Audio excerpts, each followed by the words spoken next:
Halo sahabatku. Selamat datang kembali di channel Jeritan Hati. Apa kabar kalian hari ini? Semoga selalu sehat dan dijauhkan dari orang-orang yang bermuka dua. Ya, pernahkah kalian merasa diremehkan oleh keluarga sendiri hanya karena penampilan sederhana? Dibilang tidak punya uang, disuruh jaga rumah seperti pembantu, padahal tanpa mereka sadari, kitalah yang sebenarnya memegang kendali atas hidup mereka. Itulah yang dialami oleh tokoh kita kali ini, Sylvie. Mertuanya begitu sombong memamerkan rencana liburan mewah dan merendahkan Sylvie. Tapi tunggu sampai mereka melihat siapa yang duduk di kursi paling mahal di pesawat nanti. Cerita ini dijamin bakal bikin kalian gregetan sekaligus puas banget. Nah, sebelum kita masuk ke drama yang penuh kejutan ini, jangan lupa berikan dukungan kalian dengan tekan tombol like dan subscribe, agar tidak ketinggalan kisah-kisah seru lainnya. Yuk, kita absen dulu. Tuliskan nama kalian, asal kota, dan ketik "hadir" di kolom komentar di bawah. Aku ingin tahu seberapa jauh suara hati ini terdengar, mulai dari Sabang sampai Merauke. Sudah siap melihat bagaimana kesombongan dibayar tunai? Mari kita mulai ceritanya. Suasana ruang keluarga di rumah mewah bernuansa klasik itu terasa begitu hangat bagi mereka yang duduk di sofa kulit impor. Namun terasa begitu dingin dan mencekam bagi wanita yang sedang meletakkan nampan berisi teh hangat di atas meja marmer. Wanita itu adalah Sylvie. Ia mengenakan daster rumahan yang warnanya sudah sedikit memudar, kontras sekali dengan penampilan orang-orang di hadapannya. Di sana ada Rangga, suaminya yang tampak gagah dengan kemeja bermerek, lalu ada Dinda, adik ipar yang selalu tampil modis dengan gawai keluaran terbaru di tangannya, dan tentu saja, sang ratu di rumah ini, Bumita, ibu mertua Sylvie yang leher dan pergelangan tangannya tidak pernah absen dari kilauan perhiasan emas. Bumita berdeham cukup keras, memberi kode agar semua perhatian tertuju padanya. Wajah wanita parubaya itu berbinar-binar, seolah ia baru saja memenangkan undian besar. Di tangannya tergenggam sebuah brosur perjalanan wisata eksklusif yang sejak tadi ia kipas-kipaskan ke arah wajahnya, meski pendingin ruangan sudah menyala maksimal. Sylvie yang baru saja hendak beranjak kembali ke dapur setelah menyajikan minuman, ditahan oleh suara melengking Bumita. Mertuanya itu melirik dengan ujung mata, sebuah tatapan merendahkan yang sudah menjadi makanan sehari-hari bagi Sylvie selama 2 tahun pernikahan ini. Duduklah sebentar, Sylvie. Ada hal penting yang harus ibu bicarakan dengan kalian semua, termasuk kamu, ucap Bumita dengan nada yang dibuat-buat ramah, namun terdengar penuh penekanan. Sylvie menurut. Ia mengambil tempat duduk di ujung sofa kecil, agak berjarak dari mereka bertiga yang duduk merapat. Rangga, suaminya, bahkan tidak menoleh sedikitpun untuk sekadar memberikan senyuman pada istrinya. Pria itu sibuk menatap layar ponselnya, sambil sesekali terkekeh menanggapi ucapan Dinda. Bumita meletakkan brosur itu di tengah meja dengan gaya dramatis. Matanya menyapu wajah anak-anaknya satu persatu dengan penuh kebanggaan. Kalian tahu kan? Setahun ini kita sudah bekerja sangat keras, terutama Rangga, anak kebanggaan ibu yang karirnya semakin menanjak di perusahaan besar itu. Jadi, ibu pikir sudah saatnya kita memberikan penghargaan untuk diri kita sendiri. Kita butuh liburan, tapi bukan liburan biasa. Kita akan pergi ke luar negeri selama 1 minggu penuh. Seruan Bumita langsung disambut pekikan histeris Dinda. Gadis itu langsung bertepuk tangan kegirangan, membayangkan foto-foto estetik yang akan ia unggah di media sosialnya. Rangga pun mengangguk setuju, wajahnya tampak puas. Ide bagus, Bu. Aku juga merasa penat sekali dengan urusan kantor. Target penjualan, meeting dengan direksi, semuanya bikin kepala mau pecah. Liburan mewah sepertinya pantas untukku. Mendengar persetujuan putranya, senyum Bumita semakin lebar. Ia memajukan tubuhnya, menatap mereka dengan serius. Nah, karena ini liburan kelas atas, kita tidak akan main-main soal fasilitas. Hotel bintang 5, penerbangan yang nyaman, dan destinasi belanja yang eksklusif. Ibu sudah hitung semuanya dengan agen perjalanan langganan teman arisan ibu. Bumita terdiam sejenak, menciptakan jeda yang menegangkan sebelum menyebutkan angka keramat itu. Untuk mewujudkan liburan impian ini, kita butuh dana patungan. Ibu sudah putuskan, iuran liburan keluarganya 20 juta per orang. Itu sudah mencakup semuanya. Rangga, Dinda, kalian siapkan transfer ke rekening ibu malam ini juga? Tanpa ragu, Rangga langsung mengacungkan jempolnya. Beres, Bu. Nanti Rangga transfer. 20 juta itu kecil untuk ukuran manajer sepertiku. Lagi pula, bonus tahunan dari perusahaan sebentar lagi cair. Dinda juga mengangguk cepat. Meski semua orang tahu uang Dinda sebenarnya berasal dari Sakurangga atau Bumita juga. Tapi gadis itu selalu berlagak seolah ia punya penghasilan sendiri dari menjadi pemengaruh media sosial yang pengikutnya tidak seberapa. Lalu, mata Bumita beralih perlahan ke arah Silvi. Tatapan itu berubah drastis.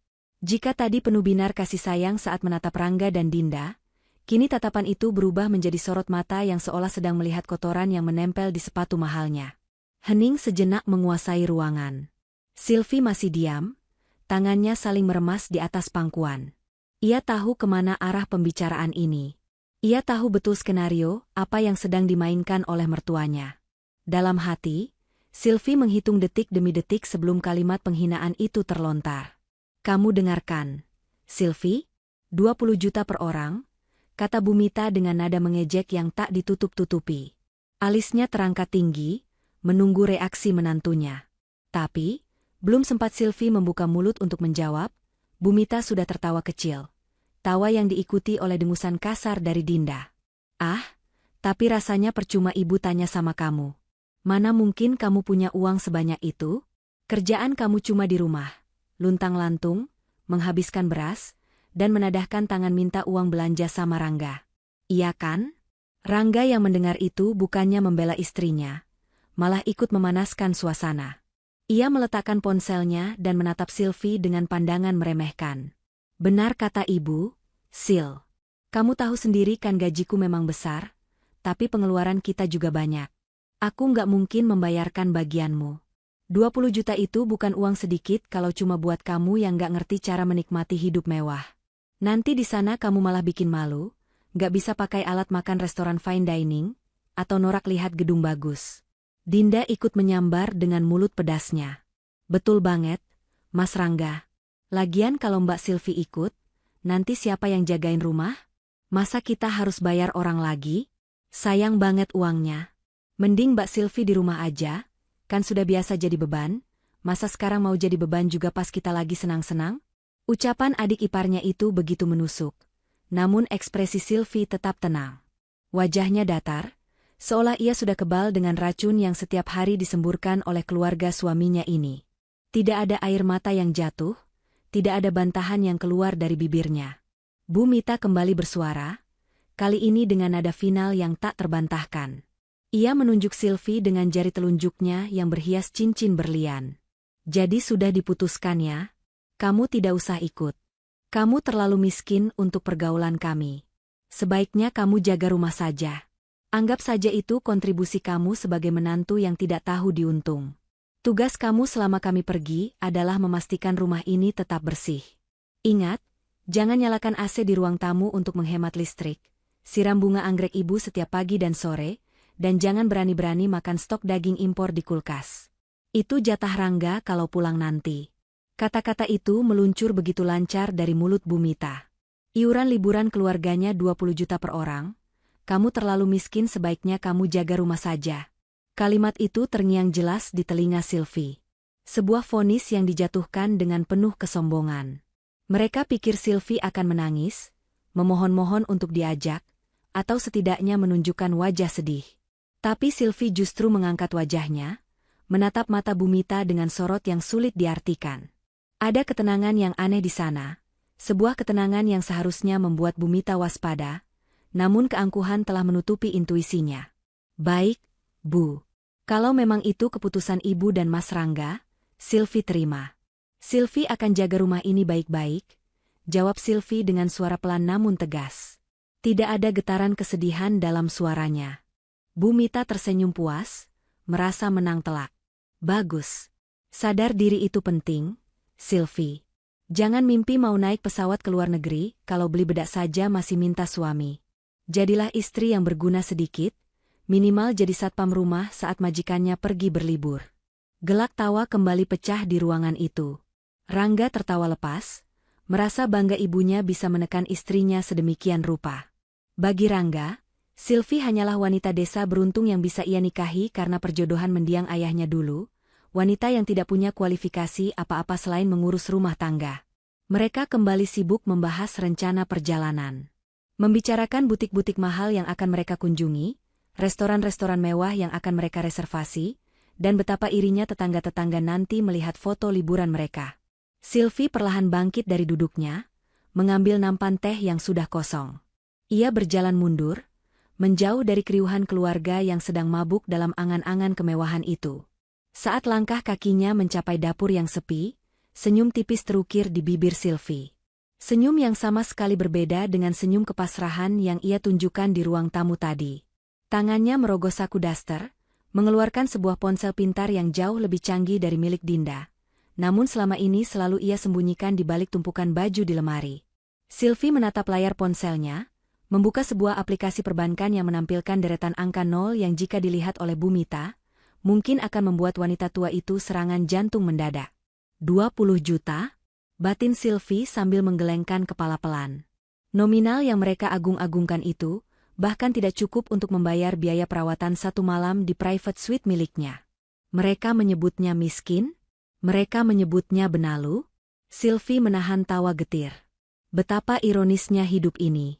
Rangga, suaminya yang sombong itu, bahkan tidak tahu bahwa ia bekerja di gedung yang sertifikat tanahnya atas nama Sylvie. Bonus tahunan yang Rangga banggakan tadi, itu hanya akan cair jika Sylvie, sebagai komisaris utama, menandatangani persetujuannya.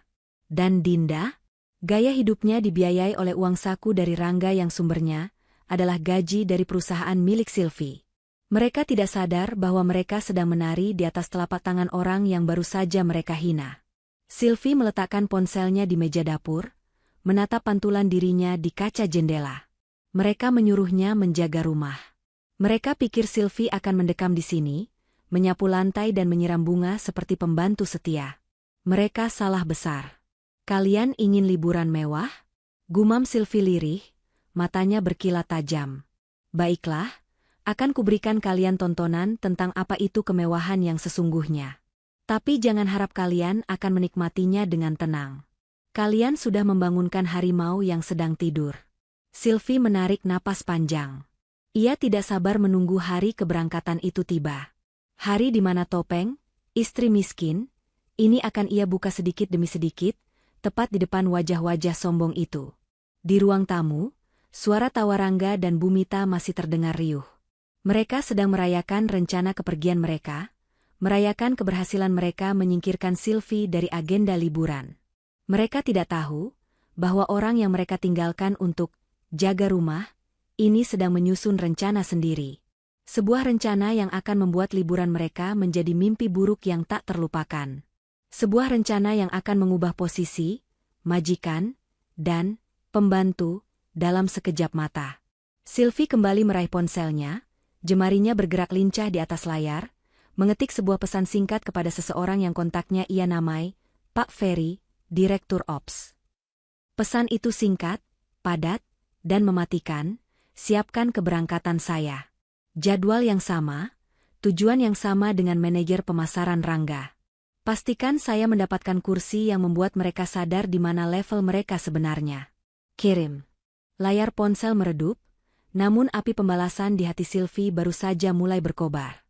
Ia akan membiarkan mereka bersenang-senang selama 3 hari ini, membiarkan mereka terbang tinggi dengan kesombongan mereka, sebelum akhirnya Sylvie sendiri yang akan menghempaskan mereka ke tanah yang keras.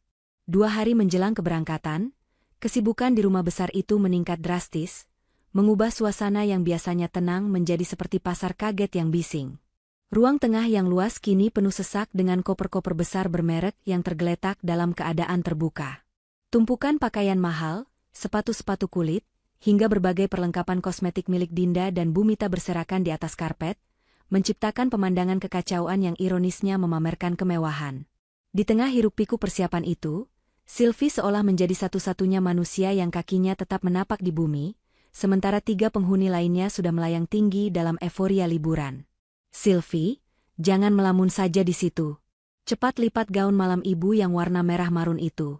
Hati-hati, itu sutra asli, jangan sampai ada lipatan yang salah atau benangnya tersangkut kuku kasarmu. Teriakan Bumita menggema dari arah kamar tidurnya. Wanita parubaya itu keluar dengan wajah panik, membawa beberapa helai syal yang menurutnya sangat krusial untuk menunjang penampilannya di luar negeri nanti.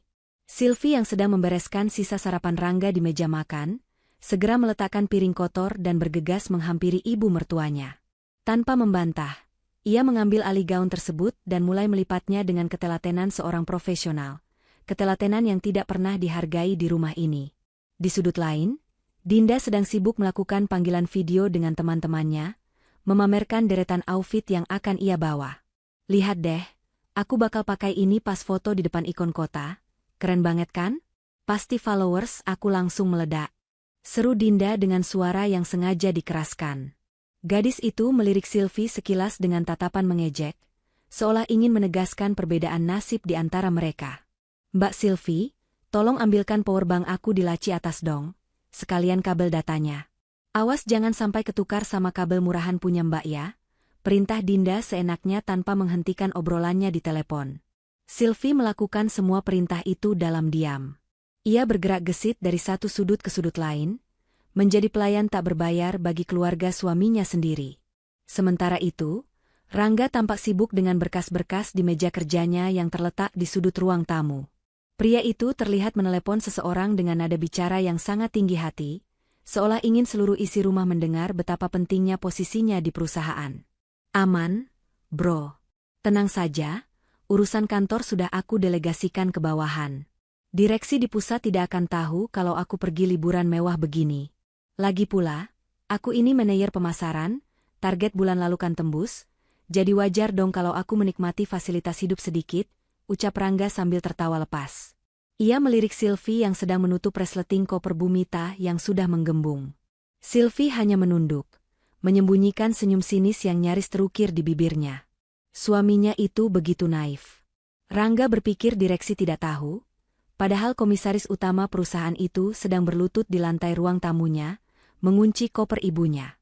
Menjelang sore, barang-barang mereka akhirnya siap. 3 koper ukuran jumbo dan 2 tas jinjing bermerek berjejer rapi di dekat pintu masuk, siap diangkut. Bumita menghempaskan tubuhnya di sofa, mengelap keringat di dahinya dengan tisu. Aduh, capek sekali rasanya packing barang-barang branded ini. Tapi tidak apa-apa, lelahnya orang kaya itu beda rasanya dengan lelahnya orang susah. Sindirnya sambil melirik Sylvie yang masih berdiri menunggu perintah selanjutnya.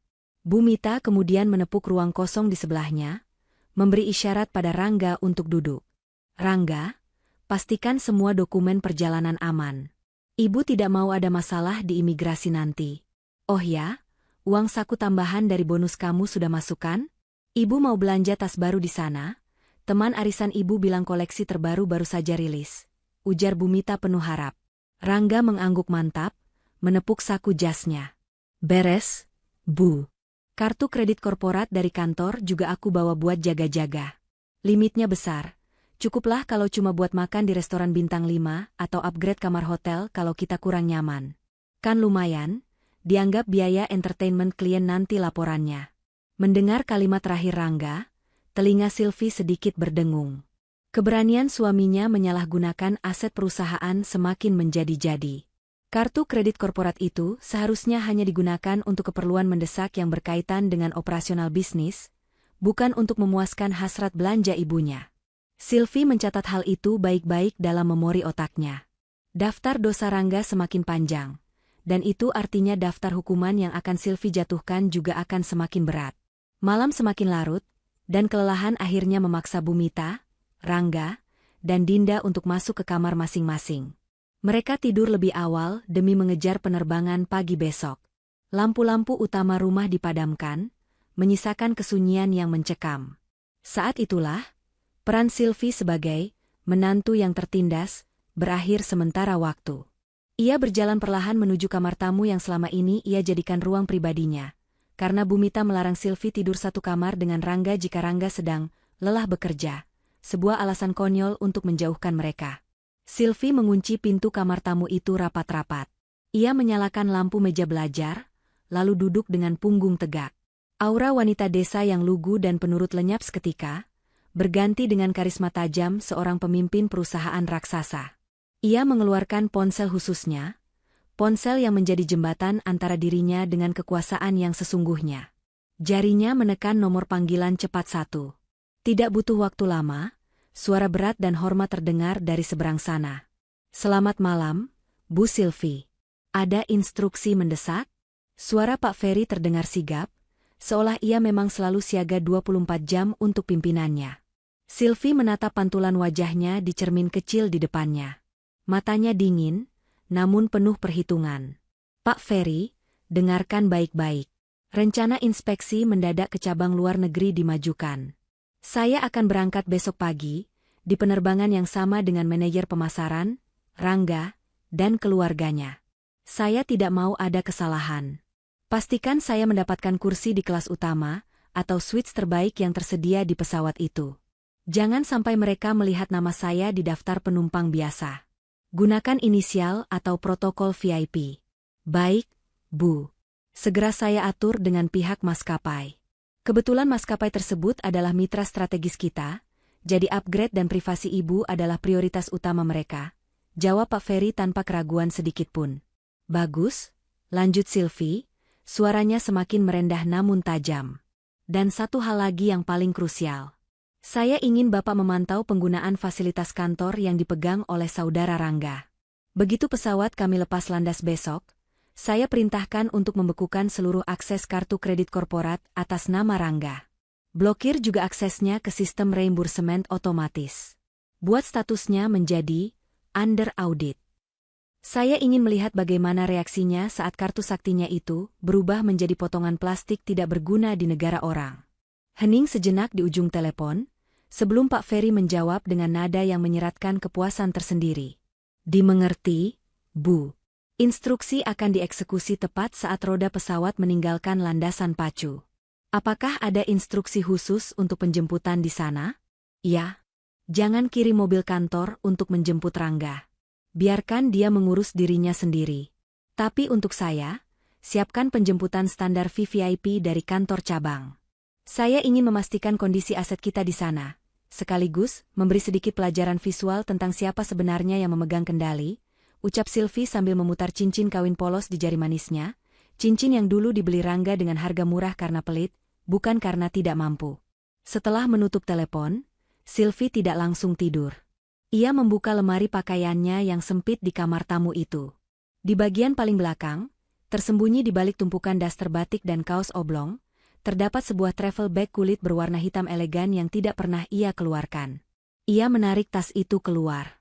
Isinya bukan pakaian lusuh, melainkan setelan blazer rancangan desainer ternama, sepatu hak tinggi yang mengkilap, dan beberapa perhiasan berlian yang jauh lebih mahal daripada koleksi norak Bumita. Sylvie mulai mengemas barang-barangnya dengan efisien. Tidak ada drama, tidak ada teriakan, hanya gerakan tangan yang cepat dan terukur. Ia memasukkan paspor yang selama ini ia simpan rapi, paspor yang penuh dengan cap imigrasi dari berbagai negara, bukti perjalanan bisnis rahasianya selama ini. Ia menatap travel bag itu dengan kepuasan batin. Tas ini adalah simbol kebebasannya, simbol identitas aslinya yang selama ini terbungkus oleh sandiwara pernikahan yang menyiksa. Besok, saat matahari terbit, Rangga dan keluarganya akan berangkat dengan kepala mendongak ke langit, merasa menjadi raja dan ratu dunia. Mereka tidak tahu bahwa di bayang-bayang mereka, sang pemilik tahta yang sesungguhnya juga sedang bersiap. Sylvie membayangkan wajah kaget mereka nanti. Ia membayangkan betapa pucatnya wajah Bumita saat menyadari bahwa menantu yang disuruhnya menjaga rumah ternyata duduk di singgasana yang tak terjangkau oleh mereka. Sylvie mematikan lampu meja, membiarkan kegelapan menyelimuti kamar. Ia merebahkan tubuhnya di kasur yang agak keras itu, namun pikirannya melayang jauh ke awan. Besok bukan sekadar perjalanan liburan atau inspeksi kerja. Besok adalah awal dari sebuah eksekusi. Vonis telah dijatuhkan, dan palu hakim akan segera diketuk. "Tidurlah yang nyenyak, suamiku, mertuaku, iparku," bisik Sylvie dalam gelap. "Nikmati mimpi indah terakhir kalian malam ini, karena mulai besok, realita akan menghantam kalian lebih keras daripada turbulensi pesawat." Pagi itu, langit masih berwarna kelabu ketika keriuhan sudah pecah di ruang tengah. Jam dinding baru menunjukkan pukul 4 pagi, namun Bumita sudah berteriak-teriak memanggil nama Sylvie seolah rumah sedang kebakaran. Wanita parubaya itu berdiri berkacak pinggang di tengah tumpukan koper. Wajahnya dipoles make-up tebal yang terlihat sedikit retak karena sapuan bedak yang berlebihan. Ia menunjuk-nunjuk ke arah pintu depan, memerintah Sylvie untuk segera mengangkut koper-koper besar mereka ke teras. Sylvie, yang masih mengenakan daster tidurnya, dengan sigap mengangkat koper jumbo milik ibu mertuanya itu. Beratnya bukan main, seolah Bumita memasukkan seluruh isi lemari beserta dosa-dosanya ke dalam sana. Rangga muncul dari kamar dengan setelan jas kasual yang ia anggap stylish untuk penerbangan internasional. Ia memegang secangkir kopi panas yang baru saja diseduh Sylvie, menyeruputnya sedikit lalu mengernyitkan dahi. Kurang manis, Sil. Kamu ini bagaimana sih? Suami mau pergi jauh bukannya dilayani dengan maksimal, bikin kopi saja tidak becus. Dasar tidak berguna. Gerutunya sambil meletakkan cangkir itu dengan kasar di meja, membuat sedikit cairannya tumpah mengotori taplak meja yang baru dicuci. Sylvie tidak menjawab, ia hanya mengambil lap kain dan membersihkan noda itu dalam diam, menelan bulat-bulat rasa perih di hatinya yang sudah kebal. Sementara itu, Dinda sibuk bersuah foto di depan cermin besar di ruang tamu. Ia mematut diri dengan sunglasses besar yang menutupi separuh wajahnya, bergaya seolah-olah ia adalah selebriti papan atas yang sedang dikejar paparazzi. Mbak Sylvie, awas dong. Jangan lewat di belakangku terus. Nanti background fotoku jadi jelek ada penampakan orang pakai daster lusuh. Bentak Dinda tanpa rasa bersalah. Gadis itu kemudian tertawa cekikikan, merasa ucapannya adalah lelucon yang sangat lucu. Ia kembali sibuk dengan ponselnya, mengunggah status dengan takarir, Bye Indonesia, Hello Holiday. Lengkap dengan emotikon pesawat dan bendera negara tujuan. Sebuah mobil MPV hitam yang mereka pesan melalui aplikasi transportasi online, akhirnya tiba di depan pagar. Supirnya membunyikan klakson sekali, membuat Bumita semakin heboh. Itu taksinya sudah datang. Ayo cepat masukkan barang-barangnya. Sylvie, kamu jangan lelet. Nanti kami terlambat check-in gara-gara kamu. Teriak Bumita sambil menyeret tas tangan mewahnya. Sylvie bergegas keluar, mengangkat satu persatu koper berat itu ke bagasi mobil. Supir taksi itu hanya membantu sekadarnya. Mungkin karena melihat penampilan Sylvie yang dikiranya pembantu rumah tangga, sehingga ia tidak merasa perlu bersikap terlalu sopan. Setelah semua barang masuk, Rangga, Bumita, dan Dinda masuk ke dalam mobil. AC mobil yang dingin langsung menyambut mereka, kontras dengan keringat yang mulai membasahi pelipis Sylvie. Sebelum kaca jendela dinaikkan, Bumita menyempatkan diri untuk memberikan wejangan terakhir yang lebih terdengar seperti ancaman. Ingat pesan ibu kemarin, Sylvie. Pagar dikunci ganda. Jangan biarkan orang asing masuk. Dan ingat, jangan mentang-mentang kami tidak ada, kamu jadi malas-malasan. Rumah harus tetap kinclong saat kami pulang nanti. Oh ya, sisa makanan di meja makan itu habiskan saja. Daripada dibuang sayang, hitung-hitung perbaikan gizi buat kamu. Rangga menimpali dari kursi depan, tanpa menoleh ke arah istrinya. Kunci mobilku taruh di laci biasa. Jangan coba-coba panasin mobil, kamu nggak bisa nyetir, nanti malah nabrak tembok. Jaga rumah baik-baik. Kaca jendela mobil pun perlahan naik, menutup wajah-wajah sombong itu dari pandangan Sylvie. Mobil taksi online itu pun melaju perlahan meninggalkan pekarangan rumah, membawa serta tawa dan keangkuhan penghuninya menuju bandara. Sylvie berdiri mematung di depan pagar, sampai lampu belakang mobil itu menghilang di tikungan jalan. Hening. Suasana pagi yang tadinya bising oleh teriakan dan perintah kini berubah senyap. Angin pagi berhembus pelan, menerbangkan ujung daster Sylvie. Perlahan, bahu wanita itu tegap. Wajah yang tadi menunduk patuh kini terangkat lurus. Senyum tipis yang penuh misteri tersungging di bibirnya. Ia berbalik badan, bukan untuk menangis atau meratapi nasib, melainkan melangkah masuk ke dalam rumah dengan aura yang benar-benar berbeda. Ia menutup pintu utama, menguncinya dari dalam, seolah mengunci masa lalunya sebagai menantu yang tertindas di balik pintu itu. Sylvie berjalan menuju kamar mandi utama, kamar mandi yang biasanya dilarang dimasuki oleh Bumita karena sabun dan samponya mahal. Namun kali ini, Sylvie tidak peduli. Ia masuk ke sana, membersihkan diri dari keringat dan sisa-sisa penghinaan pagi ini. Air hangat yang membasuh tubuhnya seolah meluruhkan topeng kepatuhan yang selama ini ia pakai. Selesai mandi, ia masuk ke kamar tamu, tempat travel bag kulit hitamnya sudah menunggu. Transformasi itu terjadi begitu cepat. Daster lusuh berganti dengan kemeja sutra putih gading yang dipadukan dengan blazer hitam berpotongan tegas. Celana bahan yang pas di kaki jenjangnya memberikan kesan profesional namun tetap elegan. Rambutnya yang biasa dikuncir asal-asalan, kini digerai indah dengan tatanan blow natural yang memancarkan wibawa. Wajahnya dipoles riasan tipis namun flawless, menonjolkan garis wajahnya yang tegas dan cerdas.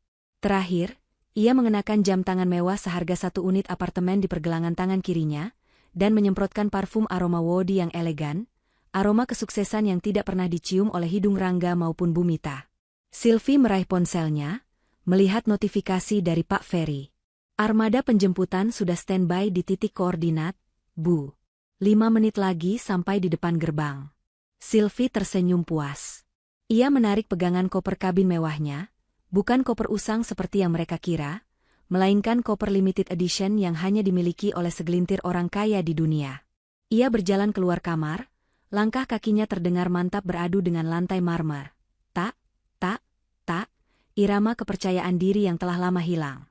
Saat Sylvie membuka pintu utama rumah, sebuah mobil sedan mewah berwarna hitam mengkilap, jenis limousine panjang, baru saja berhenti tepat di depan pagar rumahnya.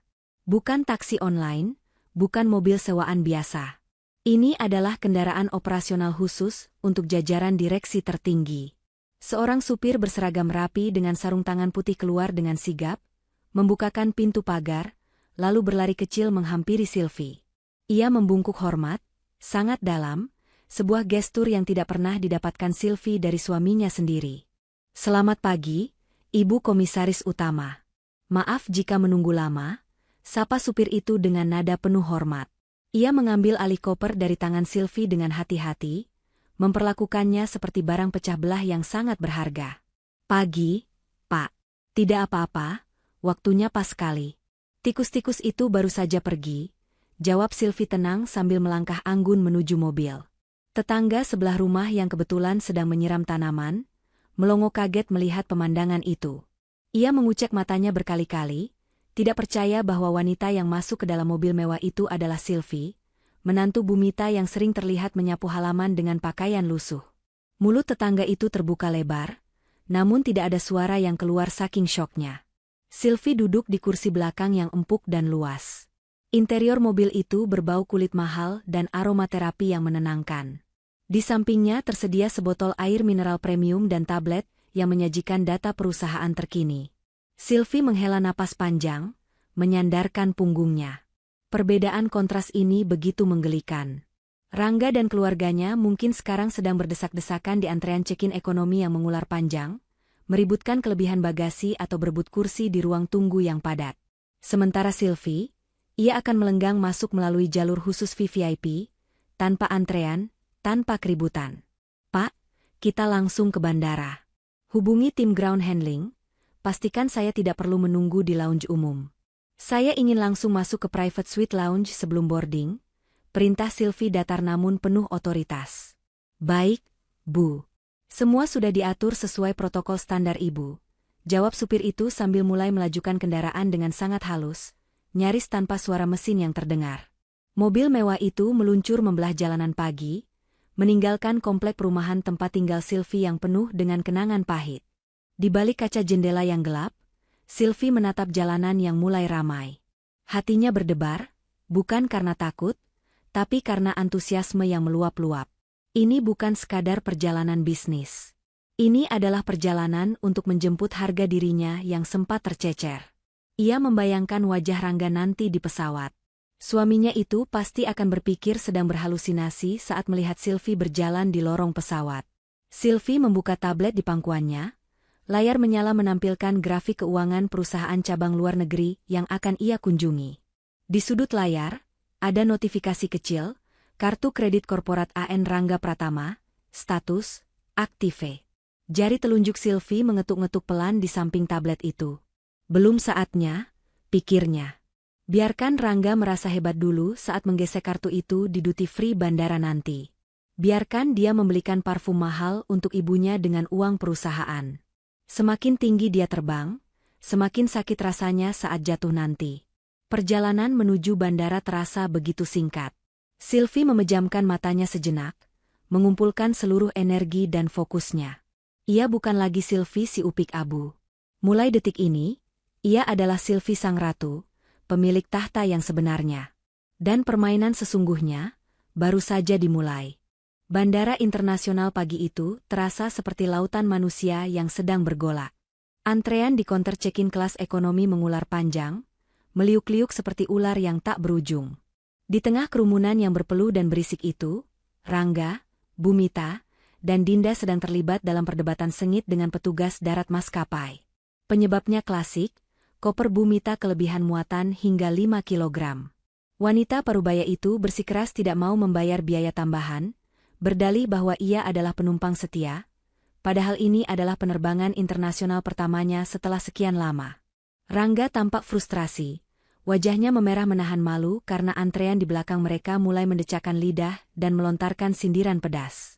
Dengan terpaksa, Rangga akhirnya membuka koper ibunya di tengah keramaian, mengeluarkan beberapa botol sambal dan rendang kemasan yang diselipkan di antara gaun-gaun malam, lalu memindahkannya ke tas jinjing Dinda. Gadis itu merengut kesal. Bibirnya manyun beberapa sentimeter, karena tas brandy tiruannya kini harus dijejali bumbu dapur yang menurutnya merusak estetika. Setelah drama bongkar muat yang memalukan itu selesai, mereka akhirnya mendapatkan boarding pass. Bukan tiket prioritas yang memungkinkan mereka masuk lounge nyaman, melainkan tiket ekonomi standar yang mengharuskan mereka menunggu di kursi besi keras dekat gerbang keberangkatan yang pendingin ruangannya terasa kurang maksimal. Sementara itu, di gedung terminal yang terpisah, jauh dari hiruk-pikuk antrean umum, sebuah mobil sedan mewah berhenti tepat di lobi Emerald VIP Service. Tidak ada antrean, tidak ada suara bising, dan tidak ada aroma keringat. Sylvie turun dari mobil dengan anggun. Petugas khusus berseragam rapi langsung menyambutnya, membungkuk sopan, dan mengambil alih koper kabinnya. Sylvie tidak perlu berdiri di konter manapun. Ia langsung dipersilakan duduk di sofa bludru empuk di dalam ruang tunggu pribadi, sementara petugas mengurus semua dokumen imigrasinya. Seorang pelayan datang membawakan segelas champagne dingin dan handuk hangat beraroma lavender. Sylvie menyesap minumannya perlahan, menikmati ketenangan yang begitu kontras dengan kekacauan yang pasti sedang dialami suami dan mertuanya saat ini. Waktu berlalu. Pengumuman panggilan masuk pesawat mulai terdengar sayup-sayup. Di gerbang umum, Bumita, Rangga, dan Dinda berdesak-desakan dengan penumpang lain, berebut masuk ke Garbarata seolah pesawat akan meninggalkan mereka jika tidak segera naik. Sikutan dan dorongan menjadi hal yang lumrah. Bumita mengomel sepanjang jalan, mengeluhkan kakinya yang pegal dan orang-orang yang tidak tahu sopan santun, padahal ia sendiri baru saja menyerobot antrean seorang ibu muda yang membawa bayi. Sesampainya di dalam kabin pesawat, realitas kelas ekonomi menyambut mereka. Lorong yang sempit, kursi yang berdempetan, dan ruang kaki yang terbatas.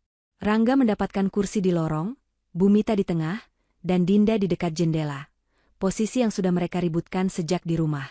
Mereka duduk di barisan paling depan kelas ekonomi, tepat di belakang tirai tebal yang memisahkan mereka dengan kelas bisnis dan first class. Rangga mencoba meluruskan kakinya, namun lututnya langsung mentok ke dinding pembatas di depannya. Ia mendengus kesal, mencoba mencari posisi nyaman yang mustahil didapatkan. Sempit sekali si pesawat ini, keluh Bumita sambil mengibaskan tangannya di depan wajah, seolah udara di situ terasa pengap. Padahal bayarnya mahal, 20 juta, tapi kok rasanya seperti naik angkot udara. Rangga, kamu bilang ini maskapai terbaik? Terbaik di kelasnya, Bu. Sabar sedikit. Nanti kalau sudah terbang juga nyaman, jawab Rangga ketus, moodnya sudah hancur sejak insiden bagasi tadi. Ia melirik ke arah tirai di depannya. Terdengar suara gelas berdenting dan aroma kopi segar yang harum dari balik tirai itu, tanda bahwa penumpang di kelas depan sedang menikmati welcome drink mereka.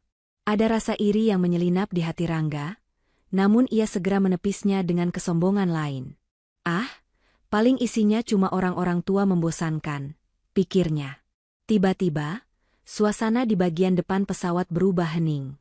Para pramugari yang tadinya sibuk membantu penumpang menaruh tas di kabin atas, kini berdiri tegak dan rapi di sepanjang lorong, seolah sedang menyambut kedatangan seorang ratu. Kepala pramugari berjalan tergesa menuju pintu masuk utama, memberikan kode kepada rekannya untuk menahan sebentar arus penumpang dari pintu belakang. Rangga yang duduk di kursi lorong barisan depan, otomatis bisa melihat ke arah pintu masuk pesawat yang terletak tak jauh dari posisinya. Seorang wanita melangkah masuk. Langkah kakinya terdengar tegas namun elegan. Ia mengenakan kacamata hitam besar yang membingkai wajahnya dengan sempurna. Blazer hitam yang membalut tubuh rampingnya terlihat sangat mewah dengan potongan yang tidak mungkin dibeli di pusat perbelanjaan biasa.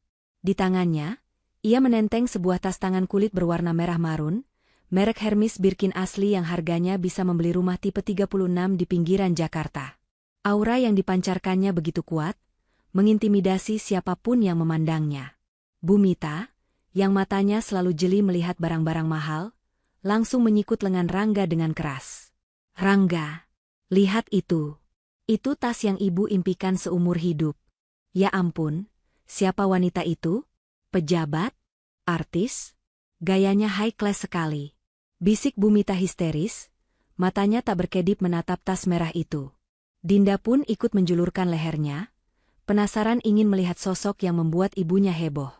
Wanita itu berjalan perlahan menyusuri lorong pendek yang menghubungkan pintu masuk dengan kabin utama. Ia harus melewati barisan depan ekonomi tempat Rangga dan keluarganya duduk untuk menuju ke tangga, atau lorong khusus first class suites yang berada di D atas, atau bagian paling depan moncong pesawat. Saat wanita itu semakin dekat, Rangga merasa jantungnya berhenti berdetak sesaat. Postur tubuh itu, cara berjalannya, bahkan wangi parfum Woody yang tercium samar, rasanya begitu familiar. Tapi logika Rangga menolak keras. Tidak mungkin. Istrinya ada di rumah, memakai daster bolong, sedang menyiram anggrek ibunya. Tepat di samping kursi Rangga, wanita itu berhenti. Ia tidak langsung lewat. Ia diam di sana, membuat Rangga, Bu Mita, dan Dinda mendongak bingung. Perlahan, tangan wanita itu terangkat, menyentuh gagang kacamata hitamnya, dan menurunkannya sedikit hingga bertengger di ujung hidung mancungnya. Sepasang mata tajam menatap lurus ke arah mereka bertiga. Mata itu dingin, tanpa ekspresi, namun menusuk hingga ke tulang sumsum. Mulut Bu Mita ternganga lebar, matanya melotot seakan mau keluar dari kelopaknya. Dinda menjatuhkan ponsel mahalnya ke lantai kabin. Rangga mematung, wajahnya pucat pasi seolah melihat hantu di siang bolong. Sylvie?" Suara Rangga tercekat di tenggorokan, terdengar seperti cicitan tikus yang terinjak. Sylvie tersenyum miring, sebuah senyuman yang membuat bulu kuduk mereka meremang. Ia menatap Rangga dari ujung rambut sampai ujung kaki, lalu beralih ke Bu Mita yang masih syok berat. "Maaf, tolong kakinya digeser sedikit, Pak, Bu." Menghalangi jalan VIP, ucap Sylvie dengan nada datar namun penuh penekanan. Suaranya terdengar begitu berwibawa, berbeda 180 derajat dari suara lembut dan patuh yang biasa mereka dengar di rumah. Kamu ngapain di sini?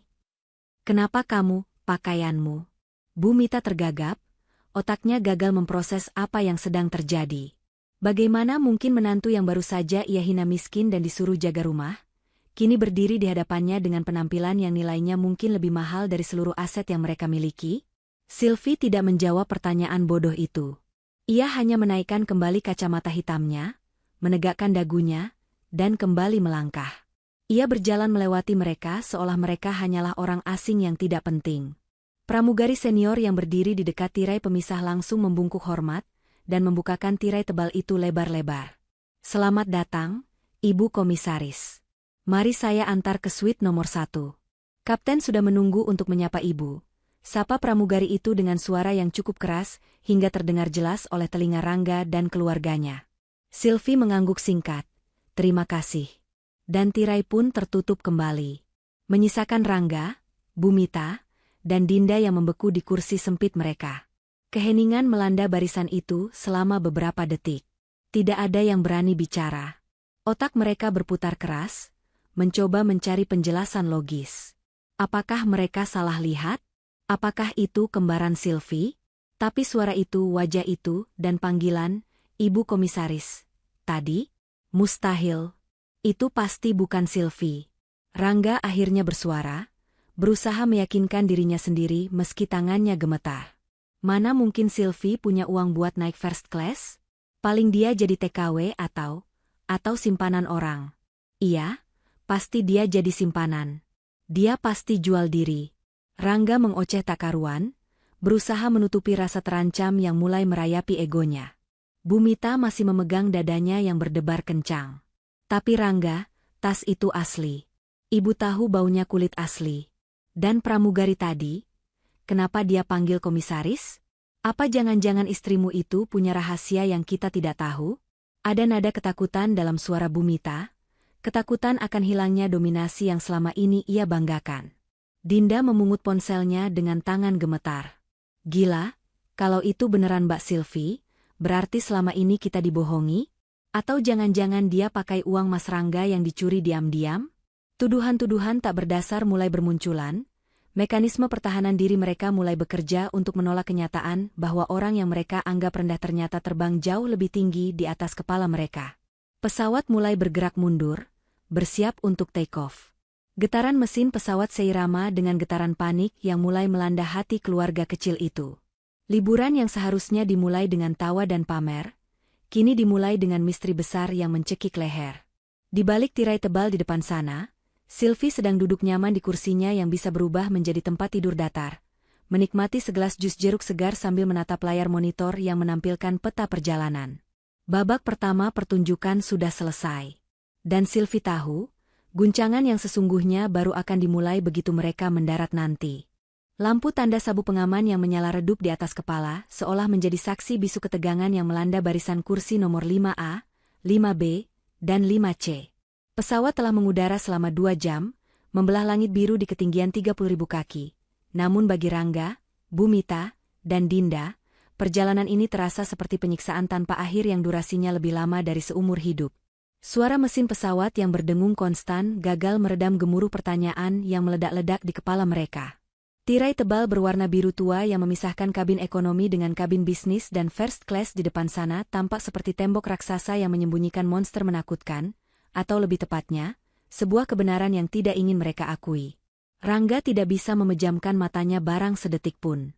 Punggungnya terasa kaku karena posisi duduk yang tegak, dan lututnya mulai nyeri karena terus beradu dengan kursi di depannya setiap kali penumpang di depan memundurkan sandaran. Namun, rasa sakit fisik itu tidak sebanding dengan kekacauan mentalnya. Bayangan wajah wanita yang melintas tadi terus menghantuinya. Itu Silvi. Rangga yakin 100% itu adalah istrinya. Bentuk hidungnya, garis rahangnya, bahkan tahi lalat kecil di dekat telinganya yang sempat ia lihat sekilas saat wanita itu membuka kacamata. Tapi akal sehatnya menolak keras. Bagaimana mungkin Silvi, wanita yang setiap hari ia berikan uang belanja pas-pasan dan ia suruh mencuci baju dengan tangan, bisa melenggang masuk ke area di mana harga satu tiketnya bisa setara dengan gaji Rangga selama setahun? Di sebelahnya, Bumita tampak gelisah luar biasa. Ia terus-menerus mengipasi lehernya dengan lembar instruksi keselamatan, meski suhu kabin cukup dingin. Wajahnya pucat, bedak tebalnya mulai luntur di bagian dahi. Otak Bumita yang biasanya lincah menghitung untung rugi kini macet total. Ia mendekatkan wajahnya ke telinga Rangga, berbisik dengan nada mendesak yang penuh kecurigaan. Rangga, kamu harus pastikan. Coba kamu ke depan, pura-pura mau ke toilet atau minta air panas. Intip siapa sebenarnya wanita itu. Kalau benar itu Silvi, berarti dia sudah mencuri uangmu. Atau lebih parah lagi, jangan-jangan dia jual sertifikat rumah kita yang ibu titipkan di brankas kamar kalian? Rangga menelan ludah dengan susah payah. Tuduhan ibunya terdengar masuk akal bagi kepanikan mereka saat ini. Ya, pencurian adalah satu-satunya penjelasan logis. Tidak mungkin Silvi punya uang sendiri. Rangga mengangguk kaku, lalu mencoba melepaskan sabuk pengamannya. Ia berdiri dengan canggung, kakinya yang kesemutan membuatnya sedikit limbung. Dengan dalih ingin meregangkan otot, Rangga melangkah pelan menuju tirai pembatas. Jantungnya berdegup kencang seperti drum yang dipukul bertalu-talu. Namun, belum sempat tangannya menyentuh kain tebal tirai itu, seorang pramugari dengan senyum ramah namun tatapan tajam sudah berdiri menghalanginya. Tubuh pramugari itu tegap, tangannya terlipat sopan di depan perut, tapi posisinya jelas memblokir akses Rangga. Maaf, Bapak. Toilet untuk kelas ekonomi ada di bagian belakang pesawat. Area di depan ini khusus untuk tamu VVIP dan kru yang bertugas. Tirai ini tidak boleh dilewati demi privasi dan kenyamanan penumpang di dalam, ucap pramugari itu dengan suara lembut yang menyeratkan ketegasan mutlak. Rangga tergagap, Wajahnya memerah karena ditegur di depan penumpang lain yang memperhatikannya. Saya cuma mau lihat teman saya. Tadi sepertinya saya lihat kenalan saya masuk ke sana. Namanya Sylvie. Boleh saya cek sebentar saja? Cuma mau menyapa, dalih Rangga dengan suara bergetar. Ia mencoba melongokkan kepalanya melewati bahu pramugari, berharap bisa menangkap sekelibat sosok yang ia cari. Pramugari itu tidak bergeser sedikit pun. Maaf sekali lagi, Bapak. Daftar manifest penumpang di kabin suite bersifat sangat rahasia. Kami tidak bisa mengizinkan siapapun masuk tanpa undangan. Dan setahu saya, Ibu Komisaris yang duduk di suite 1 sedang beristirahat dan memberikan instruksi khusus untuk tidak diganggu. Silakan Bapak kembali ke tempat duduk, kata Ibu Komisaris, kembali terucap, menghantam telinga Rangga seperti palu godam. Ia mundur selangkah, nyalinya ciut seketika. Dengan langkah gontai, Rangga kembali ke kursinya, membawa kegagalan dan rasa penasaran yang semakin membengkak. Gimana? Kamu lihat dia? Siapa komisaris itu? Cecar Dinda yang sejak tadi menguping pembicaraan. Gadis itu bahkan sudah menyiapkan kamera ponselnya, berniat merekam video pelabrakan yang ia harapkan akan viral. Rangga menggeleng lemah, menghempaskan punggungnya ke sandaran kursi yang keras. Nggak bisa. Dijaga ketat banget. Pramugarinya bilang itu Ibu Komisaris. Mustahil Sylvie jadi komisaris, Din. Mungkin kita cuma salah lihat. Mungkin itu orang yang mukanya mirip. Di dunia ini kan ada 7 kembaran. Pasti itu cuma kebetulan, ucap Rangga, berusaha membangun benteng penyangkalan untuk melindungi harga dirinya yang mulai retak. Bu Mita mendengus kasar, tidak puas dengan jawaban anaknya. Salah lihat gimana? Baunya saja sama. Itu parfum mahal, Rangga. Dulu sekali, waktu ayahmu masih jaya, ibu pernah mencium bau parfum itu di toko duty free luar negeri. Harganya puluhan juta sebotol. Kalau itu benar Sylvie, dari mana dia dapat uangnya? Awas saja kalau nanti sampai rumah ternyata brankas kita kosong. Ibu akan laporkan dia ke polisi. Bu Mita meremas pegangan tangan kursi dengan geram, kukunya yang berkutek merah menancap di sana. Sementara itu, di balik tirai yang menjadi sumber sengketa, suasana yang tercipta bagaikan bumi dan langit. Sylvie sedang duduk santai di kursi kulitnya yang luas dan empuk, yang kini telah disetel ke posisi setengah berbaring. Kakinya yang jenjang berselonjor nyaman di atas ottoman. Di meja sampingnya, terhidang menu pembuka berupa caviar dan segelas sparkling water dingin. Tidak ada suara bising mesin, tidak ada senggolan siku penumpang lain, yang ada hanyalah alunan musik klasik instrumental yang mengalun pelan dari headphone peredam bising kualitas terbaik yang ia kenakan. Sylvie melepas headphone-nya sejenak saat seorang pramugari senior, berbeda dengan yang menghalangi Rangga tadi, datang membawakan tablet kerja milik Sylvie. Permisi, Bu Sylvie. Kapten menginformasikan bahwa cuaca di depan agak buruk, mungkin akan ada sedikit guncangan. Namun rute kita sudah disesuaikan untuk meminimalisir dampak. Oh ya, ini laporan yang Ibu minta tadi mengenai status penumpang di kursi 5A, 5B, dan 5C. Mereka sempat mencoba menerobos masuk, tapi sudah diamankan oleh kru saya, lapor pramugari itu dengan nada profesional. Sylvie tersenyum tipis sambil menerima tablet itu. Terima kasih, Mbak. Kerja bagus. Biarkan mereka penasaran. Rasa penasaran itu jauh lebih menyiksa daripada kebenaran yang pahit. Pastikan saja mereka tidak mendapatkan fasilitas tambahan apapun. Makan siang mereka sesuai standar ekonomi, jangan beri keistimewaan. Saya ingin mereka merasakan betapa sempitnya dunia tanpa privilese yang selama ini mereka banggakan dari uang orang lain. Baik, Bu. Makan siang untuk suite akan disajikan 10 menit lagi. Steak Wagyu A5 dengan tingkat kematangan medium well sesuai selera Ibu, ucap pramugari itu sebelum undur diri dengan membungkuk hormat. Sylvie menatap layar tabletnya. Di sana terpampang data penggunaan kartu kredit korporat Rangga yang sudah berstatus Blocked, Suspicious Activity. Ia juga membuka akses kamera CCTV rumahnya melalui aplikasi smart home yang tersembunyi. Rumah itu kosong dan sunyi, tapi Sylvie tahu, begitu mereka pulang nanti, rumah itu tidak akan lagi menjadi tempat bernaung bagi parasit-parasit itu. Sylvie merasa tenang, sangat tenang. Ia menikmati setiap detik ketidaktahuan mereka, menikmati fakta bahwa ia memegang tombol penghancur yang bisa ia tekan kapan saja. Kembali ke kabin ekonomi, aroma makanan mulai tercium. Namun, aroma itu bukan aroma makanan yang ada di hadapan Rangga dan keluarganya. Wangi daging panggang yang gurih dan buteri menyeruak dari balik tirai depan, menggelitik hidung mereka yang kelaparan. Dinda menelan ludah, perutnya berbunyi nyaring. Duh, wangi banget. Itu pasti steak. Aku mau itu, Bu, rengek Dinda. Tapi harapan tinggal harapan. Saat kereta dorong makanan tiba di barisan mereka, pramugari menyodorkan nampan plastik berisi nasi yang agak keras dengan lauk ayam kecap yang porsinya menyedihkan, serta sepotong roti yang terasa dingin dan alot. Pilihan makanannya cuma ini ya, Mbak? Nggak ada steak? Tanya Bu Mita ketus sambil menunjuk ke arah depan. Maaf, Bu. Menu steak hanya tersedia untuk layanan first class dan business class. Untuk ekonomi hari ini pilihannya ayam atau ikan, jawab pramugari dengan senyum standar operasional, lalu meletakkan nampan itu di meja lipat Bu Mita yang sempit. Bu Mita membanting sendok plastiknya ke nampan. Cih, pelit sekali. Padahal tiketnya mahal. Rangga, kamu bilang ini maskapai full service? Makanannya kayak catering kawinan murah. Omelnya. Rangga tidak menjawab. Ia hanya mengaduk-aduk nasinya tanpa selera. Matanya kosong menatap sandaran kursi di depannya. Firasat buruknya semakin kuat.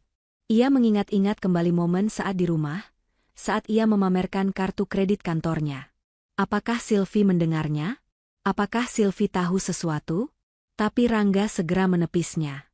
Sylvie itu bodoh, pikirnya. Dia tidak mungkin mengerti soal keuangan perusahaan. Tiba-tiba, pesawat berguncang cukup keras. Lampu tanda kenakan sabuk pengaman kembali menyala, diikuti bunyi ding yang nyaring. Pilot memberikan pengumuman tentang turbulensi. Penumpang di kelas ekonomi mulai panik, beberapa menjerit kecil saat pesawat terasa anjlok beberapa meter.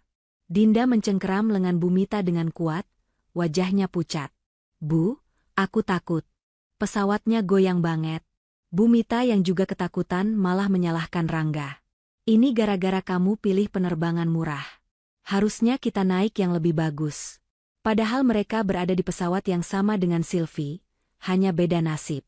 Di depan sana, sistem stabilisasi kursi suite membuat guncangan itu nyaris tak terasa bagi Sylvie. Gelas sparkling waternya bahkan tidak tumpah sedikit pun. Sylvie hanya melihat riak kecil di air dalam gelasnya, tersenyum melihat bagaimana badai di luar sana, seolah merepresentasikan badai yang sedang ia siapkan untuk keluarganya. Guncangan itu berlangsung selama 10 menit yang menyiksa. Bagi Rangga, turbulensi itu bukan hanya soal cuaca, tapi juga soal pondasi hidupnya yang terasa mulai goyah. Ia merasa ada sesuatu yang besar sedang menunggunya di ujung perjalanan ini, sesuatu yang akan meruntuhkan kesombongannya hingga ke dasar.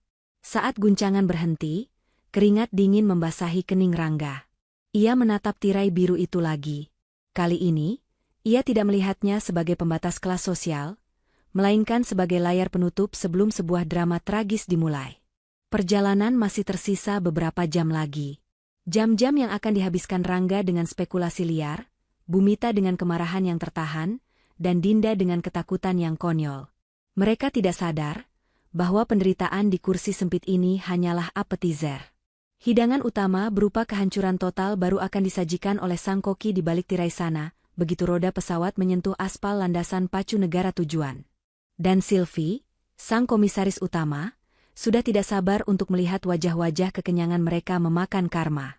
Roda pesawat akhirnya mencium aspal landasan pacu Bandara Internasional tujuan dengan mulus, diiringi suara gemuruh mesin yang perlahan mereda. Bagi para penumpang di kabin first class, pendaratan ini terasa begitu lembut, seolah mereka hanyalah kapas yang jatuh ke permukaan bantal. Namun, bagi Rangga, Bu Mita, dan Dinda yang duduk di bagian depan kelas ekonomi, pendaratan ini menjadi penanda berakhirnya siksaan fisik di kursi sempit, sekaligus awal dari mimpi buruk yang sesungguhnya. Lampu kabin menyala terang benderang, memaksa mata-mata yang lelah untuk terbuka lebar menghadapi realita. Suara, ting, dari tanda sabuk pengaman yang dimatikan langsung disambut dengan bunyi, klik, serentak dari ratusan penumpang yang tidak sabaran. Rangga buru-buru berdiri, kakinya yang kram terasa kesemutan hebat. Ia membuka kompartemen di atas kepala dengan kasar, menarik tas jinjing ibunya yang berat. Sabar sedikit, kenapa sih orang-orang ini? Rutuk Bumita yang terjepit di antara penumpang lain yang sudah berdiri mendesak di lorong sempit. Dinda sibuk mematut diri di kamera ponselnya, memastikan riasannya tetap on point meski wajahnya terlihat berminyak setelah penerbangan panjang. Sementara mereka berdesak-desakan seperti ikan sarden dalam kaleng, sebuah pengumuman dari pramugari terdengar melalui pengeras suara, meminta penumpang kelas ekonomi untuk tetap duduk sejenak dan memberikan jalan bagi penumpang kelas utama untuk turun terlebih dahulu. Tirai biru di depan sana kembali terbuka. Dari celah kerumunan kepala manusia, Rangga bisa melihat punggung tegap wanita yang ia curigai sebagai Sylvie. Wanita itu berjalan santai, tidak membawa beban apapun karena koper kabinnya sudah dibawakan oleh seorang petugas khusus yang menyambutnya tepat di pintu pesawat. Itu benar-benar dia, bisik Rangga, suaranya tercekat. Ia melihat wanita itu menghilang di balik Garbarata, meninggalkan jejak wangi parfum mahal yang masih tertinggal di udara, seolah mengejek Rangga yang kini dikepung aroma keringat penumpang lain. Bumita menjulurkan lehernya, berusaha melihat, tapi pandangannya terhalang punggung seorang pria tinggi di depannya. Sudahlah, paling dia cuma beruntung dapat upgrade gratisan atau apalah. Yang penting sekarang kita harus cepat keluar. Ibu sudah tidak sabar mau menghirup udara luar negeri, omel Bumita sambil mendorong punggung Rangga. Proses imigrasi menjadi neraka berikutnya. Antrean di jalur, paspor asing, mengular panjang, berbelok-belok hingga ke ujung aula kedatangan.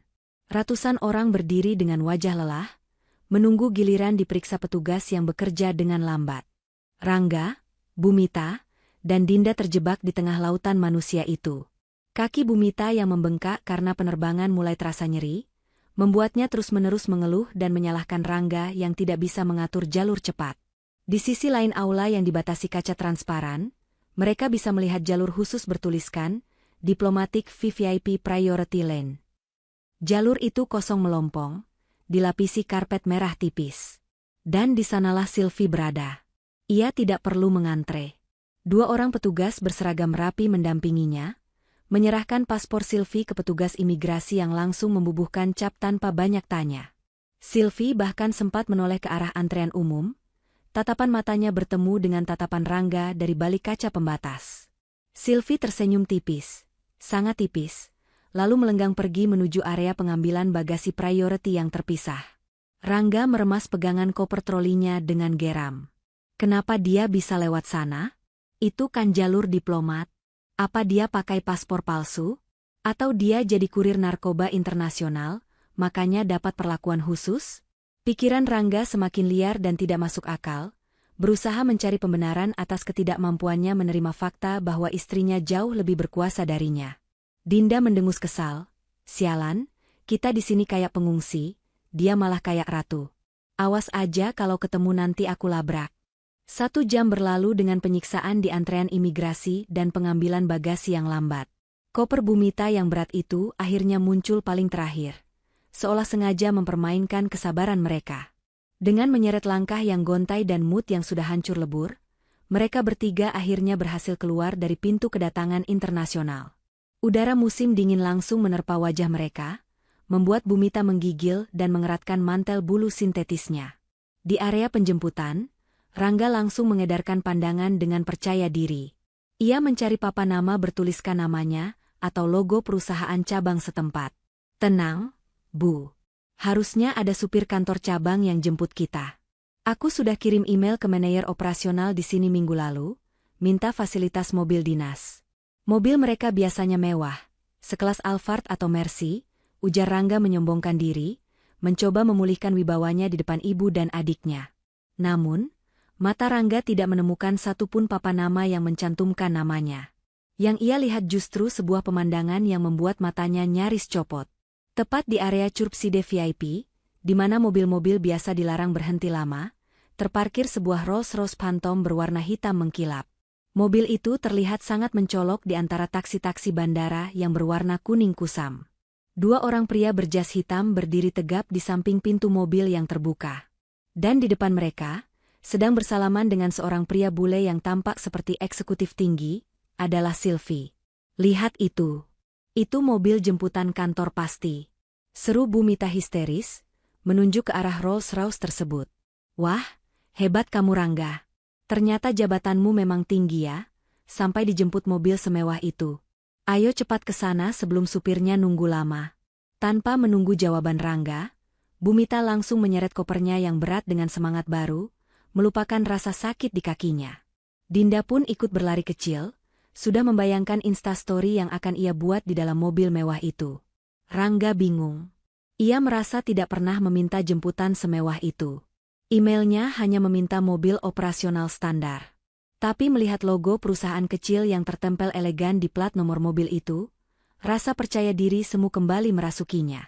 Mungkin mereka tahu aku datang, jadi mereka kasih servis terbaik buat manajer pemasaran dari pusat, batin Rangga. Ia pun ikut berjalan cepat menyusul ibu dan adiknya. Heh, Sylvie, ngapain kamu berdiri di situ? Itu mobil jemputan anakku. Teriak Bumita saat jarak mereka tinggal beberapa meter.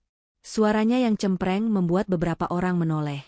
Sylvie yang sedang berbincang serius dengan pria bule itu, yang tak lain adalah General Manager cabang setempat, menghentikan pembicaraannya dan menoleh perlahan.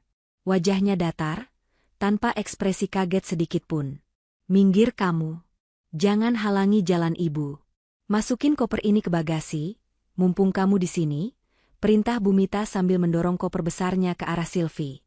Ia hendak melangkah masuk ke kabin belakang mobil yang pintunya terbuka lebar, memamerkan interior kulit berwarna krem yang mewah. Namun, sebelum tangan Bumita menyentuh bodi mobil yang mengkilap itu, salah satu pengawal berjas hitam dengan sigap merentangkan tangannya, menghalangi langkah Bumita. Maaf, Nyonya. Dilarang mendekat ke kendaraan VVIP, ucap pengawal itu dengan tegas dalam bahasa lokal, namun gestur tubuhnya sudah cukup menjelaskan penolakan itu. Bumita melotot. Apa-apaan ini? Saya ibunya manajer. Ini mobil jemputan anak saya. Rangga, bilang sama supir ini siapa kamu. Rangga maju dengan dada membusung, mencoba terlihat penting. Excuse me, saya Rangga Pratama. Manajer pemasaran dari Jakarta. Ini pasti mobil jemputan saya, kan? Kenapa istri saya ada di sini? Suruh dia duduk di depan saja, saya dan ibu saya di belakang. Rangga berbicara dengan bahasa Inggris yang pas-pasan dan nada arogan. Pria bule yang berdiri di samping Sylvie, menatap Rangga dengan tatapan bingung bercampur jijik. Ia menoleh ke arah Sylvie, meminta penjelasan. Sylvie tersenyum miring, lalu berbicara dengan bahasa Inggris yang sangat fasih dan berkelas. It's okay, Emer. James. They are just confusion people. No need to worry. Tidak apa-apa, Tuan James. Mereka hanya orang-orang yang bingung. Tidak perlu khawatir. Sylvie kemudian menatap Rangga tepat di manik matanya. Mas, kamu salah paham. Mobil ini bukan fasilitas untuk manajer selevel kamu. Ini fasilitas khusus untuk pemilik saham. Dan asal kamu tahu, email permohonan mobil dinasmu itu sudah ditolak oleh sistem pusat sejak kemarin sore. Jadi, tidak ada yang menjemputmu di sini. Apa? Rangga terbelalak. Bohong. Kamu pasti bohong. Kamu cuma mau bikin aku malu kan? Kamu pasti nyogok supir ini kan? Sylvie tertawa kecil, tawa yang terdengar sangat meremehkan. Nyogok? Untuk apa aku menyogok karyawanku sendiri? Sudahlah, aku tidak punya waktu meladeni drama murahan kalian. Aku ada meeting penting. Silakan cari taksi di ujung sana. Itu pun kalau uang saku kalian cukup. Tarif taksi di sini mahal loh, pakai argo kuda. Tanpa menunggu jawaban, Sylvie masuk ke dalam mobil mewah itu. Ia duduk dengan anggun, menyilangkan kakinya. Sebelum pintu ditutup oleh pengawal, ia sempat berkata, "Oh ya, Bumita. Koper ibu berat sekali ya? Sayang sekali di taksi nanti tidak ada kuli angkut gratis. Selamat berjuang." Pintu mobil tertutup rapat dengan bunyi dum yang mantap, meredam teriakan histeris Bumita yang memaki-maki. Kaca jendela mobil yang gelap perlahan naik, memisahkan dunia Sylvie yang nyaman dengan dunia Rangga yang kacau. Mobil Rolls-Royce itu pun melaju perlahan meninggalkan area bandara, membelah kerumunan kendaraan lain layaknya raja jalanan. Tinggallah Rangga, Bumita, dan Dinda berdiri mematung di trotoar yang dingin. Angin kencang menerpa wajah mereka, membawa debu jalanan yang terasa perih di mata. Bumita membanting tas tangannya ke tanah. Kurang ajar. Dasar menantu durhaka.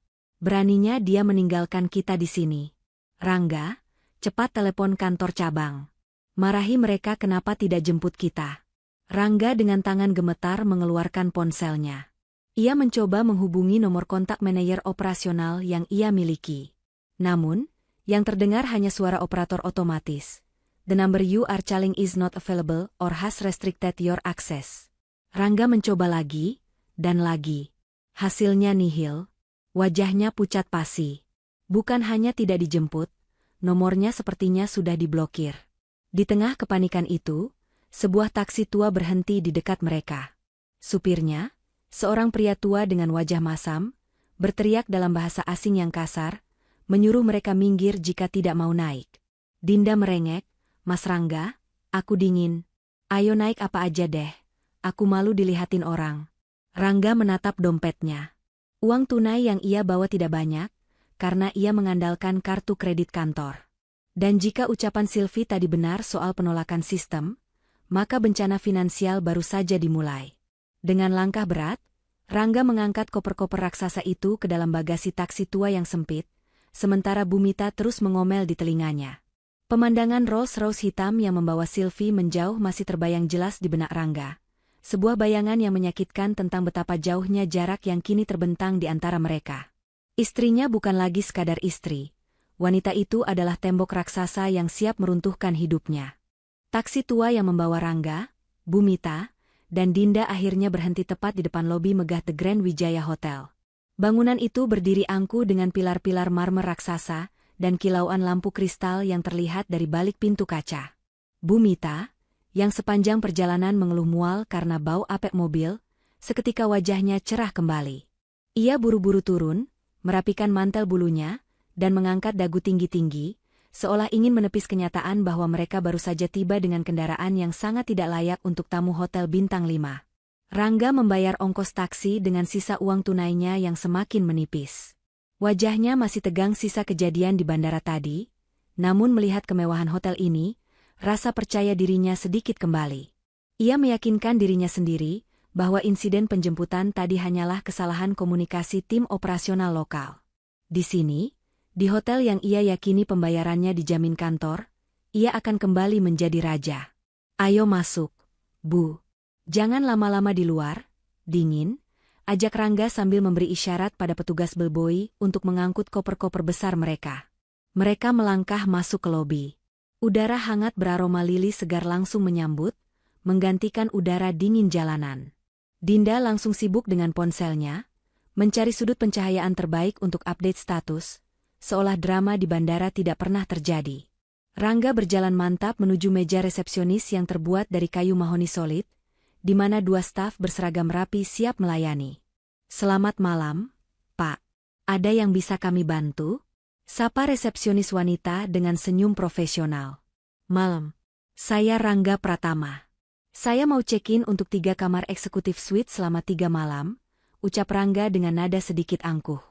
Ia mengeluarkan dompet kulitnya, menarik sebuah kartu kredit berwarna hitam mengkilap, kartu korporat perusahaan, dan meletakkannya di atas meja dengan gerakan penuh gaya. "Tolong proses secepatnya, ibu saya sudah lelah." Resepsionis itu mengangguk sopan, mengambil kartu tersebut, dan menggeseknya di mesin EDC. Rangga mengetuk-ngetuk meja dengan jari, membayangkan kasur empuk yang sebentar lagi akan memeluk tubuhnya yang remuk. Bumita dan Dinda berdiri di belakangnya dengan senyum sumringah, sudah membayangkan bathtub air hangat. Namun, senyum itu tak bertahan lama. Mesin EDC mengeluarkan bunyi beep panjang yang menyakitkan telinga. Resepsionis itu mengernyitkan dahi, mencoba menggesek sekali lagi. Hening sejenak, lalu bunyi penolakan itu terdengar lagi. "Maaf, Pak," ucap resepsionis itu, nadanya kini sedikit berubah, lebih kaku. "Kartu ini ditolak. Keterangan di sistem kami adalah blocked by issuer, atau diblokir oleh penerbit kartu. Apakah ada kartu lain?" Jantung Rangga seolah berhenti berdetak. "Diblokir? Tidak mungkin. Ia baru memakainya minggu lalu." Wajahnya mulai memanas. "Coba lagi, Mbak. Mungkin mesinnya yang rusak atau sinyalnya jelek. Limit kartu itu unlimited. Tidak mungkin ditolak. Kami sudah mencobanya 2 kali, Pak. Dan hasilnya sama." Kartu ini statusnya nonaktif karena indikasi masalah keamanan atau instruksi pemblokiran dari pemilik rekening utama. Jelas resepsionis itu tegas. Tamu-tamu lain yang antre di belakang mulai berbisik-bisik, membuat Bumita gelisah. Rangga, kenapa kartunya? Jangan bikin malu ibu dong. Masa mau nginep di hotel mewah kartunya nggak bisa? Bisik Bumita tajam sambil mencubit pinggang anaknya. Rangga panik. Keringat dingin mengucur di pelipisnya.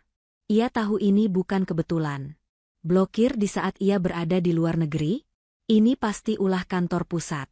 Atau lebih tepatnya, ulah Sylvie.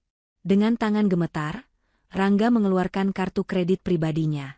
Kartu yang sebenarnya sudah limit karena dipakai membeli tiket pesawat mahal itu. Pakai yang ini saja, ucap Rangga lirih, berdoa dalam hati ada keajaiban. Resepsionis menggesek kartu kedua. Beb. Insufficient funds. Saldo tidak mencukupi. Maaf, Pak. Kartu ini juga tidak bisa. Total deposit untuk 3 kamar suite selama 3 malam adalah 45 juta rupiah. Kartu Bapak tidak mencukupi, ucap resepsionis itu, kini tanpa senyum sama sekali. Ia memandang Rangga, Bumita, dan Dinda dengan tatapan yang biasa diberikan kepada penipu yang mencoba bergaya kaya. 45 juta? Pekik Bumita kaget. Rangga, kamu bilang kantor yang bayar. Kenapa kita harus bayar sendiri? Ibu mana bawa uang tunai segitu? Mas, buruan dong beresin. Malu dilihatin orang. Rengek Dinda, menarik-narik jas Rangga. Mohon maaf, Pak, Bu. Jika tidak bisa menyelesaikan pembayaran, kami mohon minggir dulu karena tamu lain sedang menunggu, potong resepsionis itu dingin. Petugas keamanan hotel yang berbadan tegap mulai melangkah mendekat, membuat nyali Rangga ciut seketika. Rangga memungut kartu-kartu tidak bergunanya dengan tangan gemetar. Harga dirinya hancur lebur di lantai marmer lobi itu. Bu, kita cari tempat lain saja. Sistem perbankan saya sepertinya sedang error. Dalih Rangga lemah, berusaha menutupi aib di depan ibunya yang sudah siap meledak. Apa? Cari tempat lain? Maksud kamu kita diusir? Teriak Bumita histeris, tapi tatapan tajam satpam membuatnya bungkam. Dengan menahan malu yang luar biasa, mereka akhirnya menyeret koper-koper besar itu keluar dari lobi yang hangat, kembali ke jalanan malam yang dingin dan berangin. Pintu putar hotel itu tertutup di belakang mereka, seolah menutup pintu surga yang tidak pantas mereka masuki.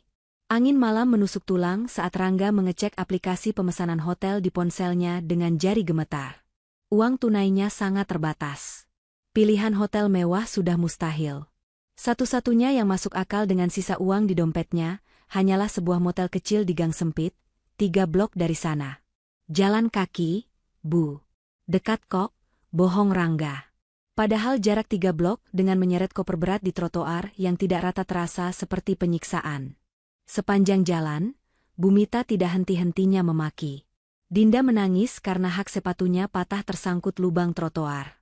Sesampainya di motel itu, kenyataan pahit menampar mereka lebih keras. Lobi motel itu sempit, bau rokok, dan remang-remang.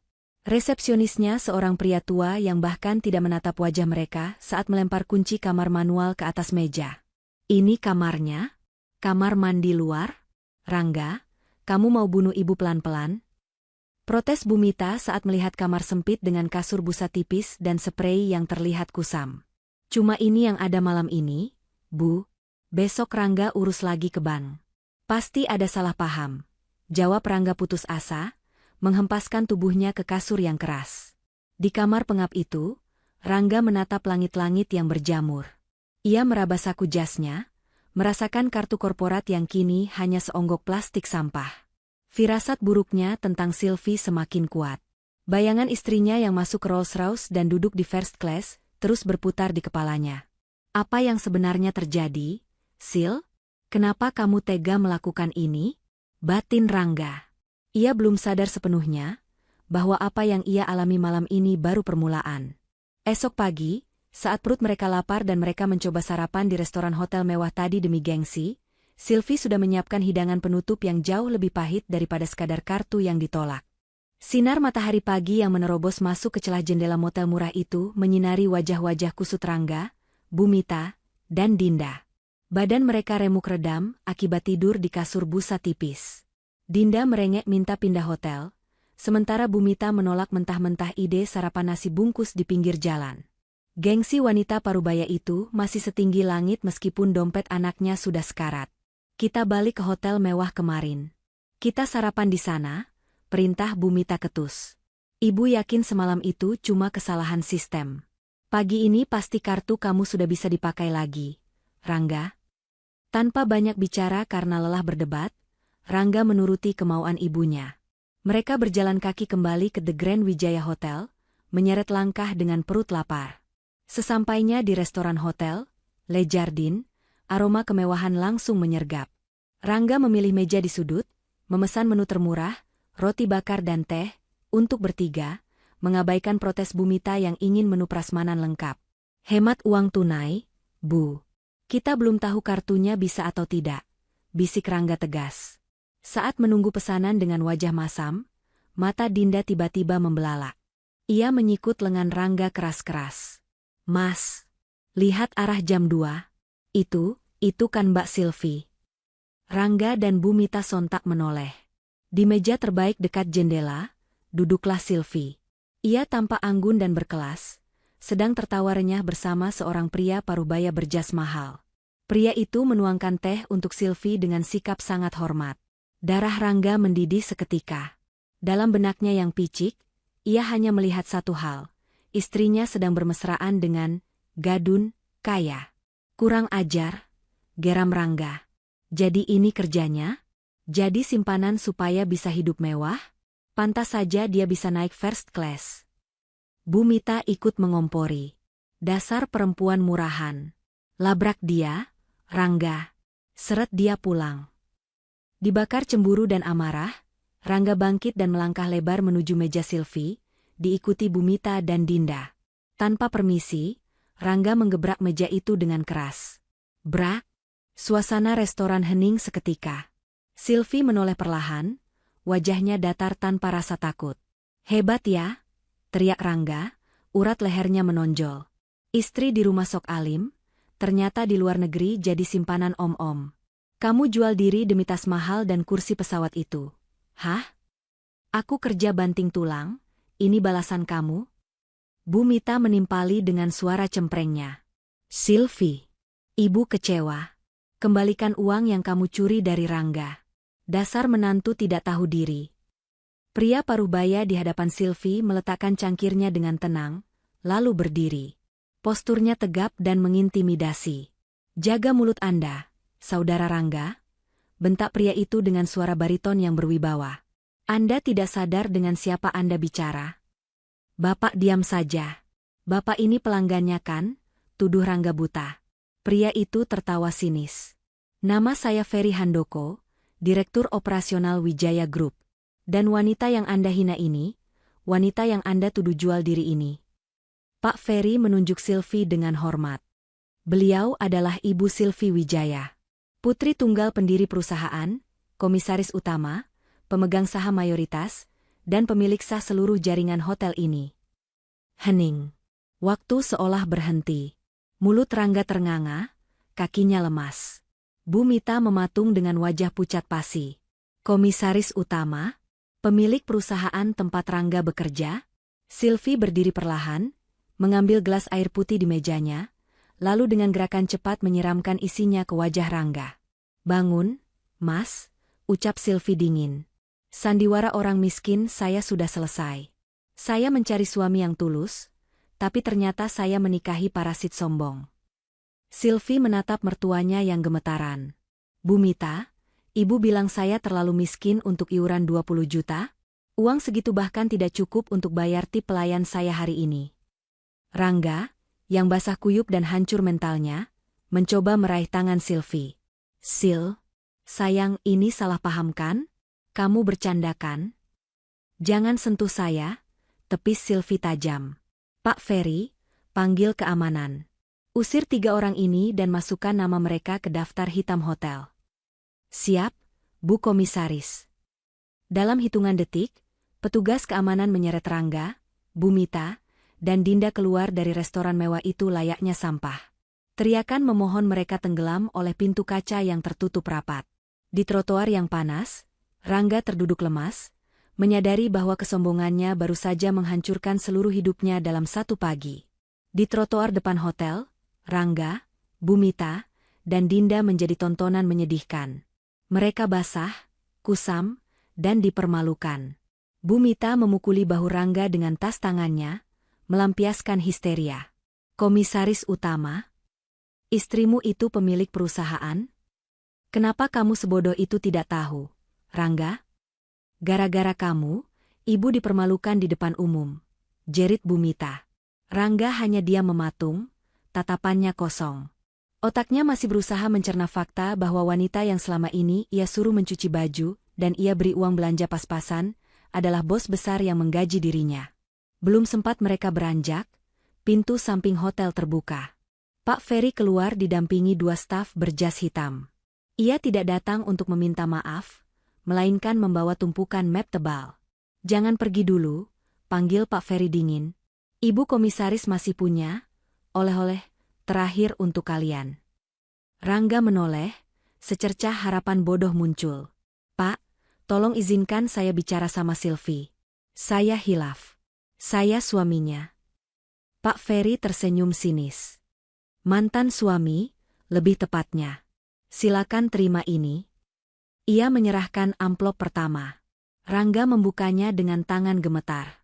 Itu adalah surat pemutusan hubungan kerja, PHK. Berdasarkan audit yang diperintahkan Bu Sylvie, Anda dipecat dengan tidak hormat karena penggelapan dana dan penyalahgunaan fasilitas kantor. Jelas Pak Ferry tegas. "Karir Anda tamat hari ini." Rangga ambruk ke aspal. Tapi Pak Ferry belum selesai. Ia menyerahkan dokumen kedua, laporan audit keuangan. "Dan ini rincian hutang Anda.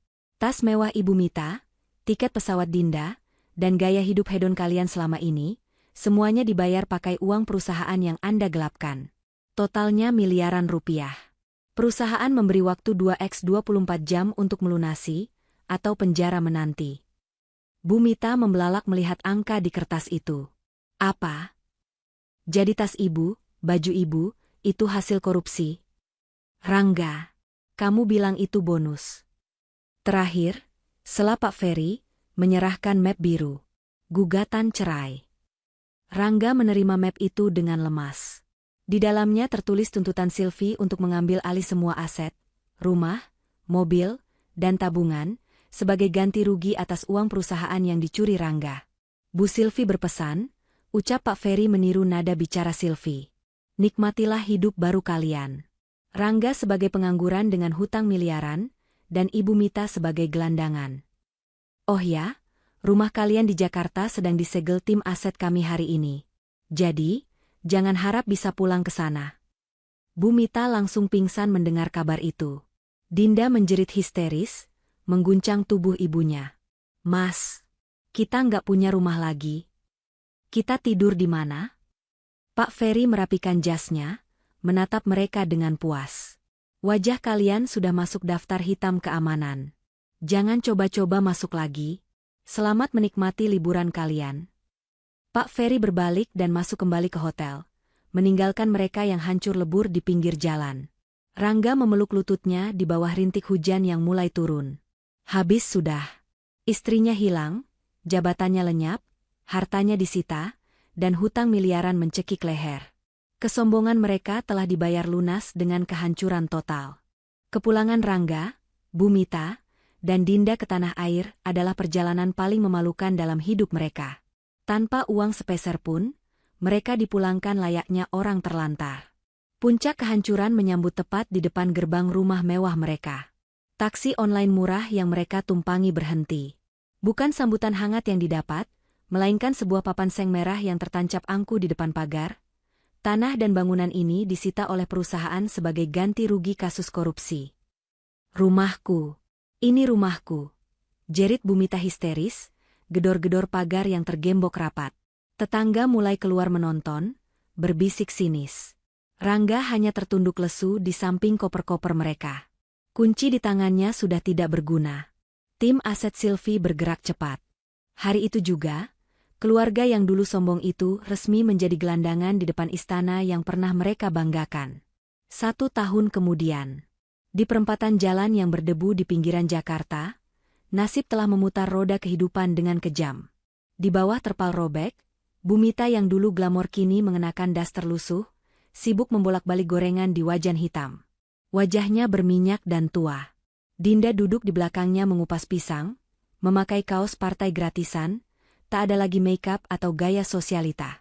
Tak jauh dari situ, Rangga duduk di atas motor ojek bututnya. Wajahnya tirus dan hitam terbakar matahari. Ia melamun menunggu orderan yang sepi, sementara penagih hutang terus memburunya setiap hari. Suara bising jalanan mendadak hening saat sebuah sedan mewah hitam mengkilap berhenti karena lampu merah. Rangga menoleh dan jantungnya seakan berhenti. Plat nomornya, B1LV. Kaca jendela belakang mobil itu perlahan turun. Di dalamnya, duduk Sylvie. Ia tampak jauh lebih cantik, berwibawa, dan bersinar dengan setelan bisnis mahalnya. Ia sedang membaca dokumen di tablet, lalu menoleh keluar. Pandangan Sylvie bertemu dengan Rangga yang kucel, lalu beralih ke Bumita yang mematung memegang sutil gorengan. Tidak ada amarah, tidak ada senyum ejekan. Tatapan Sylvie datar dan asing, seolah ia sedang melihat orang yang tak pernah ia kenal. Tatapan ketidakpedulian itu justru menjadi hukuman paling menyakitkan bagi Rangga. Itu tanda bahwa ia benar-benar sudah tidak berarti apa-apa lagi. Sil. Suara Rangga tercekat, tangannya terulur sedikit. Namun lampu lalu lintas berubah hijau. Sylvie menekan tombol, dan kaca jendela perlahan naik kembali, menutup akses mereka ke dunia Sylvie selamanya. Mobil itu melaju mulus, meninggalkan asap tipis. Jalan, Pak, ucap Sylvie tenang, tanpa menoleh lagi ke belakang. Di pinggir jalan, Rangga menunduk dalam di atas tang motornya, menangis dalam penyesalan yang tak berujung. Mereka pernah terbang tinggi dengan sayap kesombongan dari uang orang lain, dan kini mereka harus merangkak di aspal panas, memungut remah kehidupan yang tersisa. Pesan moral, jangan pernah menilai seseorang dari penampilan luarnya, dan jangan merendahkan orang lain. Harta dan jabatan hanyalah titipan yang bisa diambil kapan saja. Kesombongan hanya akan membawamu pada kehancuran, sementara kerendahan hati adalah kekayaan yang sesungguhnya.